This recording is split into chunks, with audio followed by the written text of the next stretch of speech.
Hello everyone and welcome to my channel. तो guys आज हम बात करेंगे 2010 में रिलीज़ हुई मूवी द श्राइन की। ये सिर्फ एक हॉरर मूवी नहीं थी और इसका जो मिस्ट्री फैक्टर था वो बहुत ही इंटरेस्टिंग था। तो आपके लिए कुछ भी स्पॉइल किए बिना चलिए शुरू करते हैं।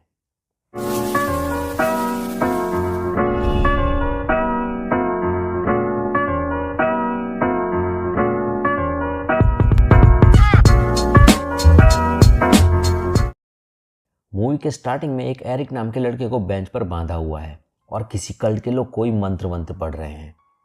इसके बाद एरिक के फेस के ऊपर एक लोहे का मास्क रख दिया जाता है जिसके अंदर की साइड कीलें लगी हुई हैं और एक बूढ़ा आदमी उस मास्क के ऊपर एक बड़ा सा हथौड़ा मारकर एरिक को बहुत ही बेरहमी से मार डालता है।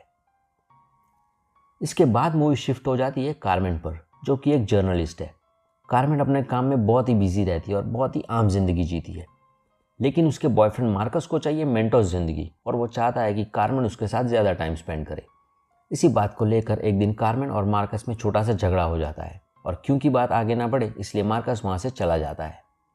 जब कार्मेन ऑफिस पहुँचती है तो उसका बॉस उसे कहता है कि उसे कुछ गुमशुदा मधुमक्खियों पर रिपोर्टिंग करनी है, पर कार्मेन उसे बताती है कि वो गुमशुदा एरिक पर रिपोर्टिंग करना चाहती है और वो उसे ये भी बताती है कि जहाँ से एरिक गुमशुदा हुआ है उस सेम एरिया में पिछले 50 सालों में 5 टूरिस्ट गायब हो चुके हैं। मगर कार्मेन के बॉस को एरिक के केस में कोई इंटरेस्ट नहीं है और वो कार्मेन को मना कर देता है और गुमशुदा मधुमक्खियों पर रिपोर्टिंग करने के लिए कहता है। मगर कार्मेन भी हमारी हीरोइन है, उसने भी तय किया है कि अगर वो रिपोर्टिंग करेगी तो मिसिंग एरिक के केस पे ही, और वो अपनी कलीग सारा के साथ मिलकर सीधे चली जाती है एरिक की माँ से मिलने। एरिक की माँ कार्मेन को बताती है कि क्योंकि पुलिस वालों को कोई और सबूत नहीं मिल रहा इसलिए उन्होंने अब एरिक के केस पर काम करना छोड़ दिया है, और वो ये भी बताती है कि एयरपोर्ट वालों ने एरिक के सामान को घर वापस भेज दिया है। कार्मेन एरिक की माँ से पूछती है कि क्या वो एरिक के सामान की तलाशी ले सकती है और एरिक की माँ उसे अलाउ करती है। एरिक के सामान में कार्मेन को उसकी एक जर्नल मिलती है जिसमें लास्ट एंट्री होती है किसी अल्वेनिया नाम की जगह की। इससे कार्मेन को अंदाज़ा लगता है कि शायद एरिक अल्वेनिया से ही गायब हुआ होगा। कार्मेन एरिक की माँ से पूछती है कि क्या वो ये जर्नल रख सकती है और एरिक की माँ वो भी अलाउ करती है। बाहर जाकर कार्मेन सारा को बताती है कि अब वो लोग अल्वेनिया जा रहे हैं। रात को जब कार्मेन अकेली काम कर रही होती है तो उसे कुछ अजीब सी आवाज़ें सुनाई देती हैं। वो जब अपने कमरे की खिड़की बंद करती है तो उसे अपने पीछे से किसी के रोने की आवाज़ सुनाई देती है और वो घबराकर पीछे देखती है तो वो और कोई नहीं पर एरिक ही होता है और उसकी आंखों से खून बह रहा होता है और वो रोते हुए चिल्लाकर कार्मेन से कहता है कि वो उसे अकेला छोड़ दे। और अचानक कार्मेन उस भयानक सपने से जाग जाती है। कार्मेन अपने बॉयफ्रेंड मार्कस को बताती है कि वो अल्वेनिया जा रही है और चाहती है कि वो भी उसके साथ चले। साथ में कुछ क्वालिटी टाइम बिताने के साथ साथ मार्कस उनकी रिपोर्ट के लिए कुछ तस्वीरें भी खींच लेगा और मार्कस मान जाता है और ये तीन तिगड़ी अल्वेनिया के लिए निकल पड़ते हैं। अल्वेनिया जाते हुए कार्मेन एरिक की जर्नल में से एक अजीब सी एंट्री पढ़ती है जिसमें उसने लिखा होता है कि अल्वेनिया में कहीं दूर कुछ पेड़ों में से कोई अजीब सा धुआं उठ रहा है, मगर गौर से देखने पर उसे ये कुछ कोहरे जैसा लगता है। और एरिक ने यह भी लिखा होता है कि अगर उसे टाइम मिलेगा तो वो इस कोहरे की तरफ ज़रूर जाएगा। जब वो तीनों अल्वेनिया पहुंचते हैं तो उन्हें महसूस होता है कि सब गांव वाले उनकी तरफ बड़ी कड़वाहट से देख रहे हैं और उन्हें बाहरी लोग ज़रा भी पसंद नहीं। रास्ते में उन्हें लीडिया नाम की एक छोटी सी लड़की मिलती है जिससे बात करने पर उन्हें पता चलता है कि गांव में एक बहुत ही अजीब सा रूल है कि कोई भी गांव वाला कभी गांव छोड़कर नहीं जा सकता, और ऐसा अजीब सा रूल सुनकर वो तीनों हैरान रह जाते हैं।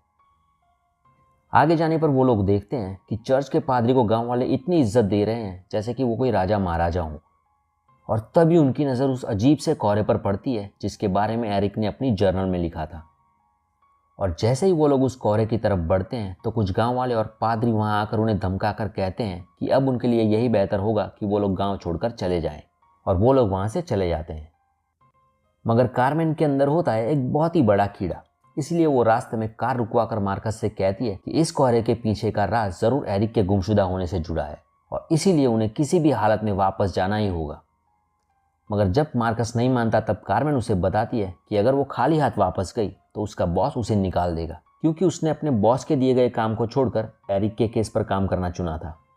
तब मार्कस मान जाता है और वो लोग दूसरे रास्ते से जंगल में उस कोहरे की तरफ जाते हैं। जैसे ही उन्हें वो कोहरा दिखता है तो वो तीनों हैरान रह जाते हैं क्योंकि वो बहुत ही घना और स्थिर कोहरा होता है। कार्मेन घने कोहरे के अंदर जाकर देखना चाहती है लेकिन मार्कस नहीं मानता और इसी बात को लेकर उन दोनों में छोटी बहस होने लगती है और इसी बीच सारा कोहरे के अंदर चली जाती है। जब काफ़ी देर इंतज़ार करने के बाद भी सारा वापस नहीं आती, तब कार्मेन मार्कस से वही इंतज़ार करने के लिए कहती है और वो सारा को ढूंढने उस घने कोहरे के अंदर चली जाती है। कार्मेन काफ़ी देर तक सारा को उस कोहरे में ढूंढती है और फिर अचानक उसे उस घने कोहरे में से अजीब सी आवाज़ें सुनाई देती हैं और वो काफ़ी घबरा जाती है। वहीं दूसरी तरफ सारा कोहरे में से बाहर आ जाती है और उसका चेहरा बताता है कि उसने उस कोहरे में कोई खौफनाक मंजर देख लिया है। वहीं पर जंगल के कोहरे में कार्मेन एक जगह आकर रुक जाती है, जहाँ पर उसे कुछ दूरी पर कोई अजीब सी चीज़ खड़ी दिखती है।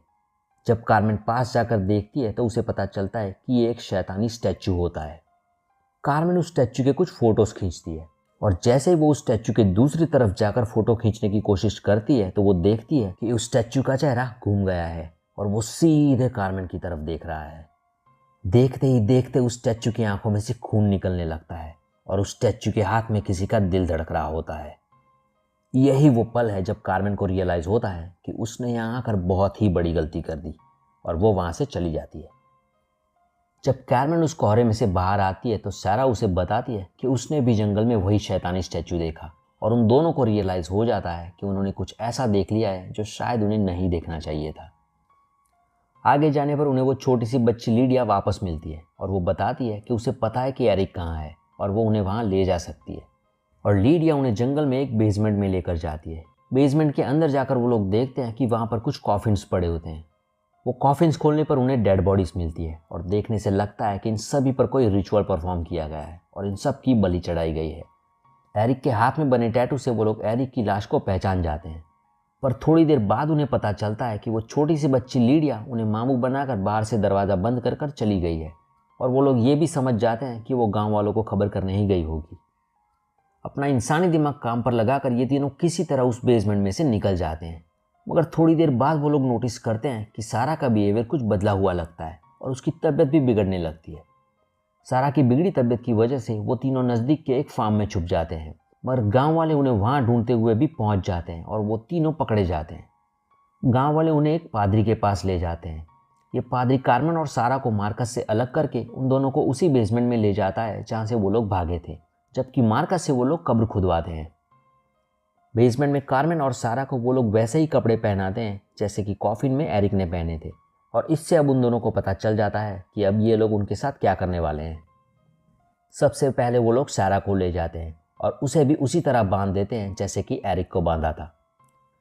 पर धीरे धीरे सारा के लिए वो पूरा मंजर बदल जाता है और सारा देखती है कि वहाँ पर मौजूद हर एक पादरी एक शैतान बन चुका है।